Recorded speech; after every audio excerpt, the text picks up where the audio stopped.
ॐ शं शनैश्चराय नमः।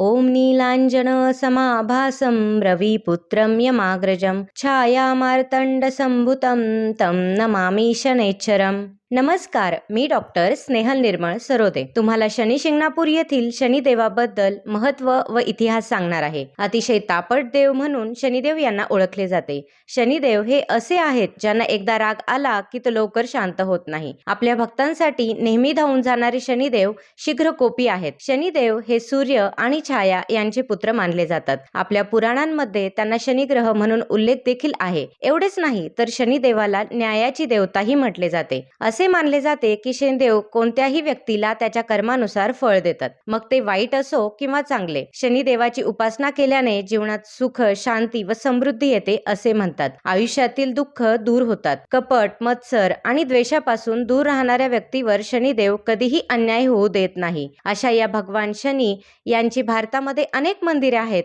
मात्र महाराष्ट्रातील शनी शिंगणापूर येथील शनी मंदिराचे महत्त्व काही औरच आहे। या मंदिराबद्दल आज आपण माहिती जाणून घेऊया। शनी शिंगणापूर हे नाव उच्चारताच अनेकांच्या डोक्यात येते की येथे घरांना कुलूप न लावण्याची रीत। या गावाबद्दल असे म्हटले जाते की येथे राहणारे लोक घराला कुलूप लावत नाहीत। आजपर्यंतच्या इतिहासात या गावात कोणीही चोरी केलेली नाही। जर असा कोणी प्रयत्न केलाच तर त्या चोराला गावाची हद्द ओलांडता येत नाही असे म्हणतात। जर चोराने हद्द ओलांडलीच तर त्याचे डोळे जातात, मानसिक संतुलन बिघडते किंवा आयुष्यच संपते। शनी शिंगणापूरमध्ये असलेले शनी मंदिर हे इतर मंदिरापेक्षा वेगळे आहे। येथे शनिदेव मूर्तीच्या रूपात नाही तर काळ्या लांब दगडाच्या रूपात विराजमान आहेत। त्यांच्यावर किंवा त्या काळ्या खडकातील शनिदेवावर कोणतेही छत्र नाही। खुल्या आकाशाखाली भगवान शनी भक्तांना दर्शन देतात। शनी स्वरूपातील काळ्या रंगाचा हा खडक 5 फूट 9 इंच उंच आणि 1 फूट 6 इंच रुंद असून हा खडक संगमरवरी मचनावर सूर्यप्रकाशात विराजमान आहे। शनिदेव सर्व ऋतूंमध्ये डोक्यावर छत्र न घालता उभे राहून भक्तांना दर्शन देतात। ज्या दिवशी भगवान शनी जन्मला होता किंवा पृथ्वीवर प्रकट झाला होता याला शनिश्चरा जयंती म्हणून देखील ओळखले जाते आणि वैशाख महिन्यात अमावस्येच्या दिवशी पाळले जाते। या दिवशी मूर्ती निळ्या रंगाची दिसते। पंचामृत आणि गंगाजल शनिश्चराच्या मूर्तीच्या स्वच्छतेसाठी वापरले जातात। शनिवारी येणाऱ्या अमावस्येला आणि प्रत्येक शनिवारी येथे शनिदेवाची विशेष पूजा आणि अभिषेक केला जातो। येथे दररोज पहाटे 4 वाजता आणि सायंकाळी 5 वाजता आरती होते। सकाळ असो वा संध्याकाळ, हिवाळा असो वा उन्हाळा, पुरुषांनी आंघोळ करून पितांबर धोतर नेसून येथे असलेल्या शनीच्या मूर्तीजवळ जाणे अनिवार्य आहे।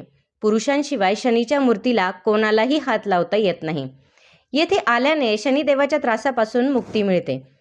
येथे सर्व लोक शनिदेवाच्या मूर्तीला तेल अर्पण करतात। येथे शेकडो किलो तेल अर्पण केले जाते। एका आख्यायिकेनुसार एकदा शनी शिंगणापूरला पूर आला। सर्व काही संपले। मग एका माणसाने पाहिले की एक मोठा आणि झाडावर एक लांब दगड अडकला आहे। तो दगड त्याने ज्या पद्धतीने खाली आणला तो एक अद्भुत दगड होता। त्याने काठीने दगड फोडण्याचा प्रयत्न केला असता त्या दगडाला छिद्र पडले व त्यातून रक्त यायला लागले। हे पाहून तो घाबरला आणि पळून गेला आणि गावात जाऊन त्याने हा प्रकार सांगितला।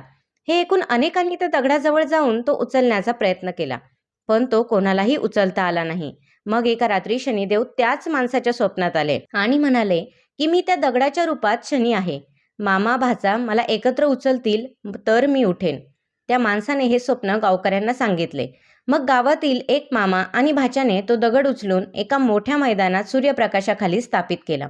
तेव्हापासून असे मानले जाते की मामा भाच्याने येथे दर्शन केल्यास अधिक फायदा होतो। आणखी एका प्रचलित आख्यायिकेनुसार हा खडक एका मेंढपाळाला भगवान शनिदेवाच्या रूपात सापडला होता। त्या मेंढपाळाकडून स्वतः शनिदेव या खडकाचे कोणतेही मंदिर न बनवता मोकळ्या जागेत त्याची स्थापना करा आणि या खडकावर तेलाचा अभिषेक सुरू करा असे सांगितले। तेव्हापासून इथे शनीच्या एका व्यासपीठावर पूजा आणि तेल अभिषेक करण्याची परंपरा चालू आहे।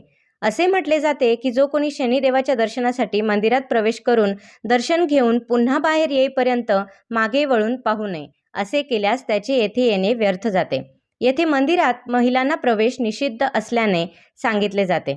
महिला मूर्तीला हात लावू शकत नाही किंवा पूजा करू शकत नाही। यामागे अनेक कारणे आहेत, मात्र या प्रथेविरोधात काही आंदोलने झालीत।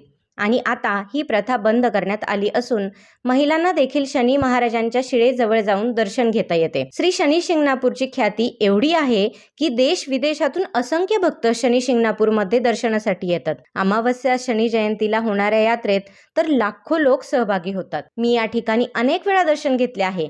तुम्ही पण नक्की दर्शन घ्या व ही माहिती तुम्हाला कशी वाटली ते कमेंट करून सांगा व लाईक आणि सबस्क्राईब करायला विसरू नका. धन्यवाद.